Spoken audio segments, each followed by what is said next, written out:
Alright, what's going on, guys? It is your boy Tickety Winter back in here on Position Source, and we have a little bit of a different video here today. So I know I promised this video around, I think it was 2 weeks after I bought it. I figured it wasn't time yet. I wasn't really fully acclimated with the back button attachment, so I figured I'd just give myself a little more time to be able to use it. And here we are, March 13th, and we are finally going to do a review on the PlayStation DualShock 4 back button attachment for your DualShock 4.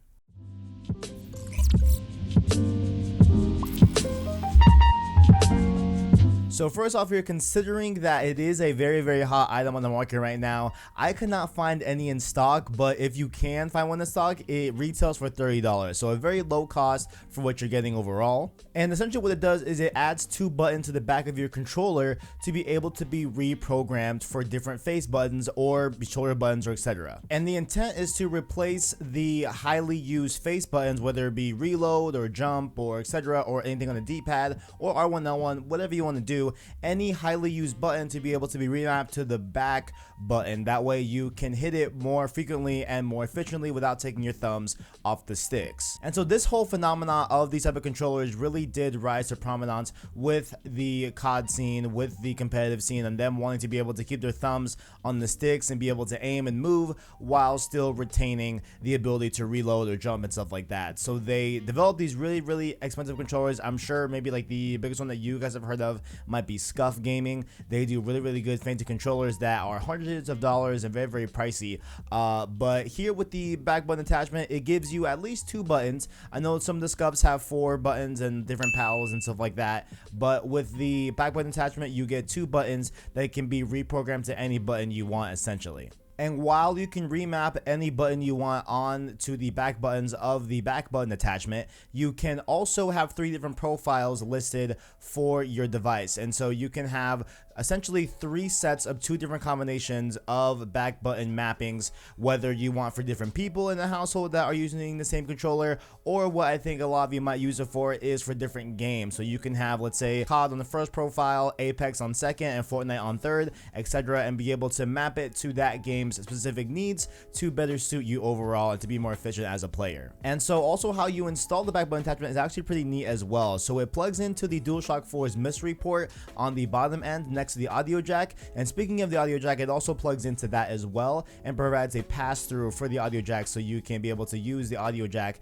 when it's still plugged in and it won't be disrupted by that extra hardware under the controller. And so in terms of what to remap to the back of the controller to the back buttons, I usually just stuck with jump and circle. That way for in Call of Duty I can do jump and crouch, etc., stuff like that. However, I would say, hey, just mess around with the different combinations, figure out what you want to use the most and figure out what you are using the most on the face buttons and map what makes sense to you. I feel like, because I think when I first tried it, I had it on, I believe I had it on reload and something else, and it just wasn't really working that well. It wasn't really vibing with me. But once I switched it up to have the back buttons be mainly mobility reasons for jumping and crouching and stuff like that, it made a lot more sense to me and overall worked a lot better for myself. But I would recommend mess around with it for a few hours and see what works for you. But as I said before, the back buttons are really meant to be able to keep your thumbs on the sticks in really fast-paced games, and it did just that. It worked wonders for me over the next few hours. As I was getting used to it, I was getting better gameplay, getting better overall just plays on people, getting jumps on people,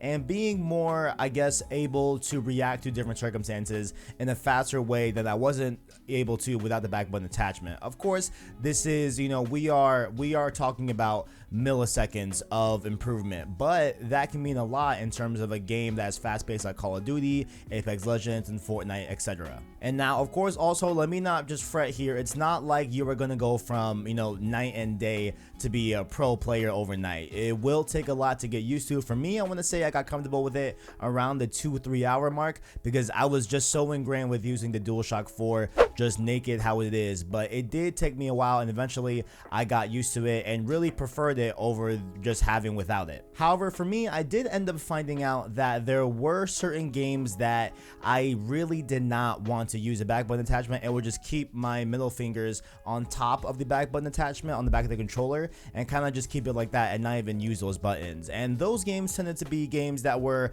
a little bit more slow paced, didn't require a lot of my fast paced switchiness to a certain degree. didn't require a lot of fast inputs, aka like single player games, or just games that didn't have a really fast pace to them, I found the back button attachment did not make sense on using them in Vanquish didn't work for me that well. Division 2 was a little bit better, but not that much. Dreams was pretty much useless for the back button attachment.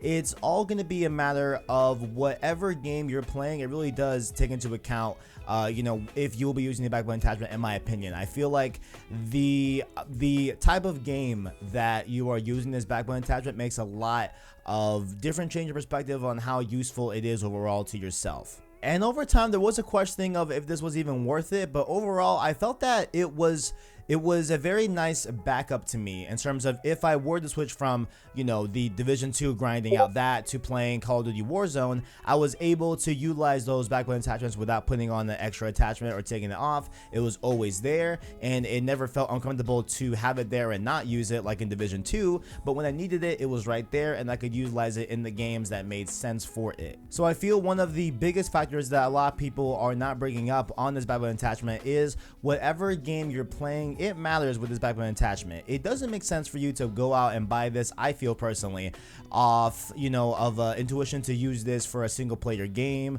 or for a slower paced game in general. I feel like if you want this, you're likely to be using it in a fast paced, twitchy first person shooter or third person shooter type of game that requires a lot of fast inputs. I feel like that's where you're gonna get the most bang out of your buck. For example, I feel like this will be great for Call of Duty, Halo, Fortnite, Apex Legends, as well as a newly released COD Warzone as well. And I feel like overall it's a great affordable way for you to up your gameplay rather than spending a bunch of money on a SCUF controller or any other custom controller on the market. I feel like this is just the perfect middle way where you can have $30 to spend on this attachment, and overall get a lot of benefits of having those two extra buttons. And I feel like the proof is in the pudding. Like, once you really get your hands on this, you will see how much better it is to keep your to keep your thumbs on your sticks, not your sticks on your stumps.